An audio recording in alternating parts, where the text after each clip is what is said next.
destabilize much of the Middle East in order to keep other countries from rising up and threatening Israel.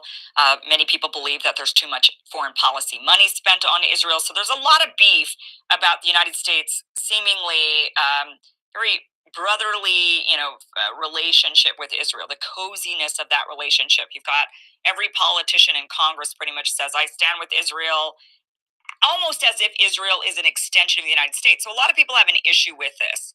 So RFK Jr. recently got into a bit of this hot water and is now standing firm with Israel, and this is upsetting some people. So let's go over some of the drama. So first of all, what happened? This started on the 27th of May when he tweeted out this about Roger Waters. Roger, you are the global hero Orwell had in mind when he said, in a time of universal deceit, telling the truth is a revolutionary act. The high priests of the totalitarian orthodoxies are trying to silence you with censorship, gaslighting, and defamation. Please keep speaking truth to power. So he tweets this out. Now, Roger Waters is often in hot water because he talks about Israel. He calls out the military-industrial complex, all kinds of authoritarian ideas, and Roger Waters speaks out about that. So the issue then happened when RFK Jr. deleted this tweet. So he tweets this out, and then he deletes the tweet. He then comes out with an explanation when people are like, why did you delete the tweet? And he comes out and he says this. In my remarks about Roger Waters, I was referring to his dissent on COVID and the war in Ukraine. I've only recently learned about some of his other views, which I do not share. I support Israel's right to exist within secure borders, and I also support the legitimate aspirations of the Palestinian people. So he's also deleted this tweet. He's having his own internal battle, it seems like. Now, our friend Pasta from the Convo Couch had a chance to actually ask RFK Jr. a question. He did this on the 1st of June. Here's him asking about this and RFK Jr.'s response.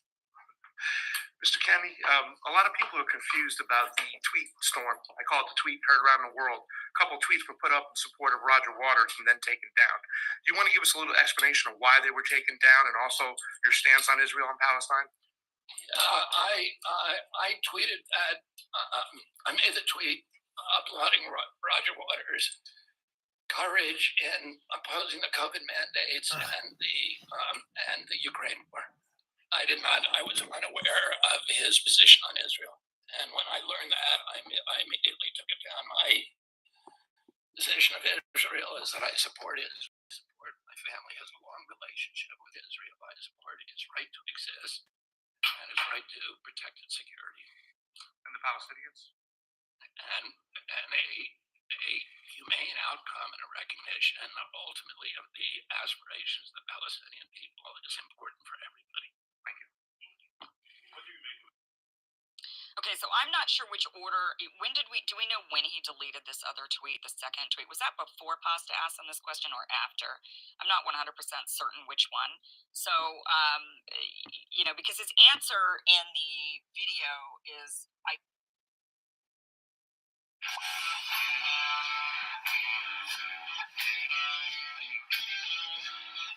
Hey, good morning, good evening, good afternoon, and welcome to Dreamy Dreamland. And here you are. It's only for entertainment's sake. Don't believe what I say or what I do or anything else.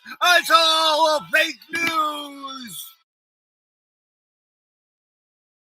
Elon Musk, an American entrepreneur, strongly advocates for freedom of speech. He fearlessly speaks out against government corruption and is not afraid to uncover the truth. In his quest for transparency, Musk sheds light on the actions of Barack Obama and Joe Biden. When discussing Barack Obama, Musk references writer Alex Newman, who highlighted corruption within the Obama administration. Throughout his time in the White House, President Obama found himself on the infamous list of the 10 most wanted corrupt politicians. He faced numerous scandals and failed to fulfill many of his promises. His misuse of executive privilege to shield the American government contributed to his reputation as one of the most dishonest politicians in the Capitol today. However, Before we begin our video, we would greatly appreciate it if you would subscribe to our YouTube channel and also press the Hey, how about sending me some money? Yeah, the dudewake42 at Gmail. Dudewake42 at Gmail. Dudewake42 at Gmail. PayPal. Dudewake42 at Gmail. Dudewake42 at Gmail. Dudewake42 at Gmail. And if you want to get a hold of me, want to talk about anything, hey, you can make a comment down there or make a comment over there. Or how about some thumbs up? How about even being here? Yeah. that occurred during the Obama administration. The mainstream media either overlooked, downplayed, or concealed these scandals. From the controversial Fast and Furious operation to the IRS's unlawful targeting of conservative groups, and even the unsettling revelations about NSA spying, Margolis compellingly argues that the Obama years were characterized by a decade of lawlessness and harsh governance. Amid efforts by Barack Obama and his supporters to portray his presidency as a period of untarnished politics, Americans must grasp the reality. Obama introduced a corrupt Chicago-style approach to Washington, characterized by nepotism and corporate influence, along with audacious tactics influenced by Alinsky's teachings that aim to divide the American people and dismantle his adversaries. The assessment of Obama's legacy will be a subject of ongoing debate for years to come. However, new scandals came to light in the immediate months following his departure from office. One such scandal involved the illegal utilization of the NSA to spy on his political opponents, revealing a troubling breach of privacy and misuse of power. Hey, how you doing? And welcome to Dreamy Dreamland with your Sensei Al Bob, here to tell you a story. Don't believe what I say. It's all fake news. Hey, look up. Look up. What do you see? What do you see? Nothing. The administration directed billions of taxpayer dollars towards wealthy Democrats and Obama supporters who, in turn, contributed a portion of those funds back to political campaigns. Who's going to be Democrat president next election? But Michael Obama. Who's that? Who's that? It's what's his name's a significant other. About the transparency and fairness of the distribution of public resources for green energy initiatives.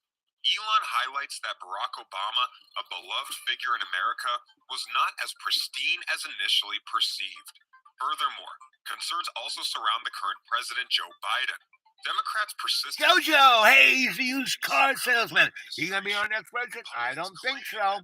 I think what's gonna happen is, what's her name ain't gonna be vice president anymore, and so they're gonna either ask Obama or Mike Obama to be vice president.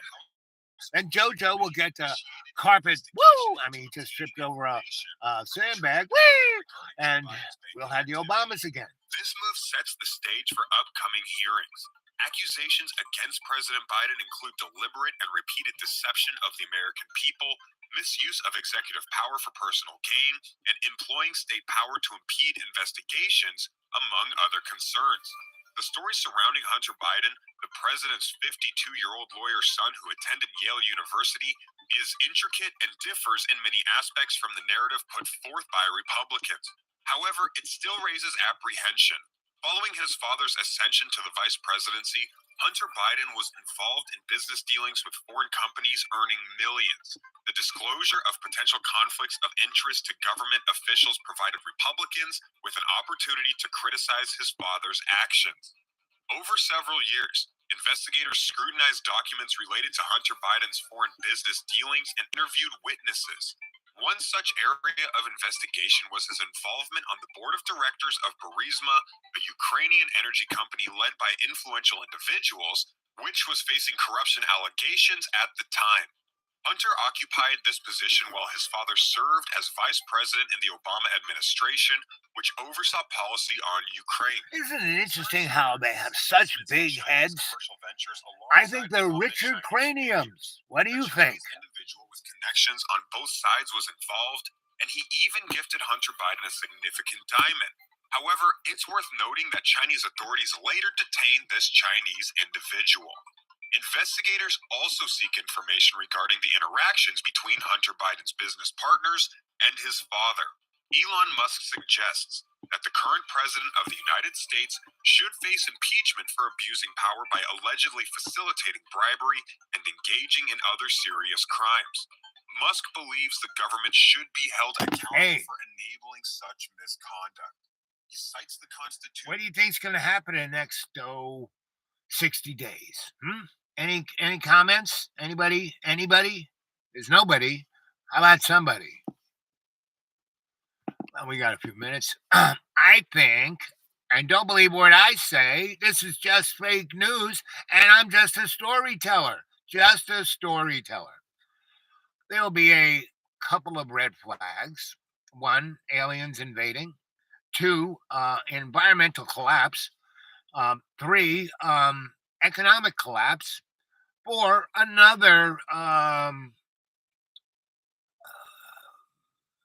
what do you call those little microscopic things that get inside and make your snot really, one of those. What do you think?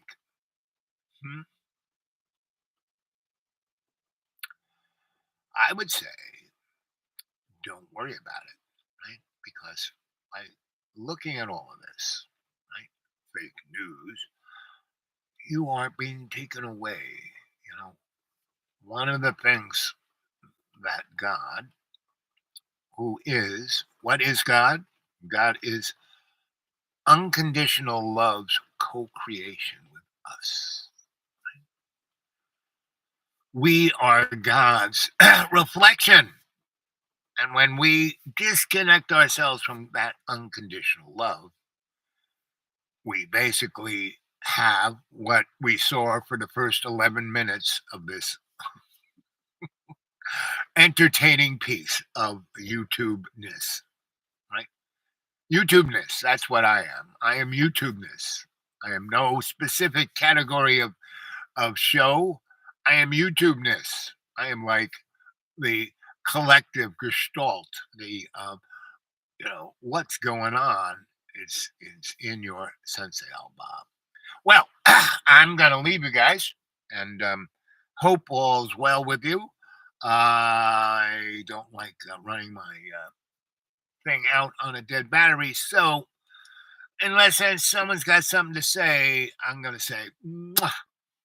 Our Father who art in heaven, hallowed be thy name, thy kingdom come, thy will be done on earth as in heaven. Give us this day our daily bread, and forgive us our trespasses as we forgive those who trespass against us, and lead us not into temptation, but deliver us from evil. And it's up to you. You are the decider what you're going to do. Are you going to become a pillar of salt? Sodom and Gomorrah. God did not do that to those people. They disconnected themselves from God's love. God's love is the prana force that animates this bag of water. This bag of water is just a bag of water with trace elements. Number 1 trace element, salt. That's why you go out in the sun, you get all heated up, you lose all that salt, you die, right? Conversely, if you do not have the animation of God's love, that salt becomes the animate projectile of your bag of water. And at a certain point, you turn into salt. So all those folks in Sodom and Gomorrah, gotta screw him. What's he gonna do about it? Well, nothing really. You did. You're the decider. So what are you gonna do about it? Are you going to reflect God's unconditional love and Jesus's unconditional forgiveness? That is what we're here to do. This is a sandbox. It isn't a race. It isn't who dies with the most stuff wins. No. I live on $400 a month, right? And I live like a millionaire because I'm out here in the middle of nowhere. And I've been here 20 years watching the grass grow, talking to Mr. Bunny and Madam Butterfly, right? And yes, I would go off on adventures and do things. And that was fun. And that's because God sent me to do those things. Yes, for a good 10 to 14 years, I lived a life of super hedonism, not just hedonistic, super hedonism. And again, that was something, it was a teachable lesson, I gained 260 pounds and then died a plate of spaghetti. And then when I went to my spirits reflection, basically, everyone, hey, you're doing a great job. You really are. Oh, we're all proud of you, kid. But I said, what's up, bud? They're saying that. I mean, what's the welcome home sign? Well, you can stay here in this crappy basement cafeteria of the not high school, the Catholic HRS, Hitler's Rifle Squad, where Sister Holy Roller Skate, the Nazi concentration guard who was known as the milkmaid of Auschwitz, murdered you. You can stay here, or you can go back and finish that 11% that's left on your to-do list. Okay, so I did. Here I am, right, talking to you. That's what I was told. Just tell everyone the story. They don't have to believe. Just tell them what happened. Give them the information. You can lead a horse to water, but you can't make him drink. And there's no one even here to lead. So, but what I do know is that a good deal of you watch this show on the replay as wallpaper of your life, right? So that's great. If that's what it is, fine.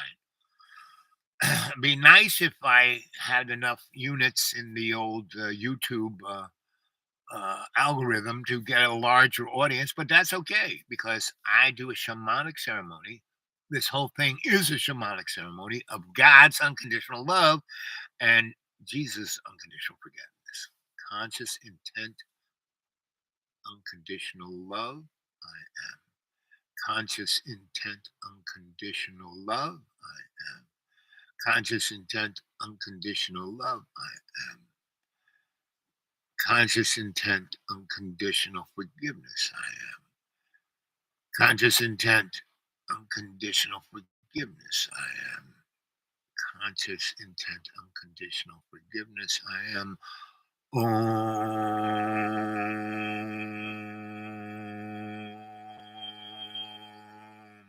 I'm just sent a signal through the World Wide Web to every node, every silicon chip, every micron of transportation of love's co-creation into you, audience, the World Wide Web, the total World Wide Web. I am that pebble in the pond. That's what I was told to do. That's what I'm doing. I'm doing it until I'm called back home, and I'm still having a good time doing it. So that's the story, and I'm sticking to it. Okay. I love you guys. See you tomorrow, maybe. Depends.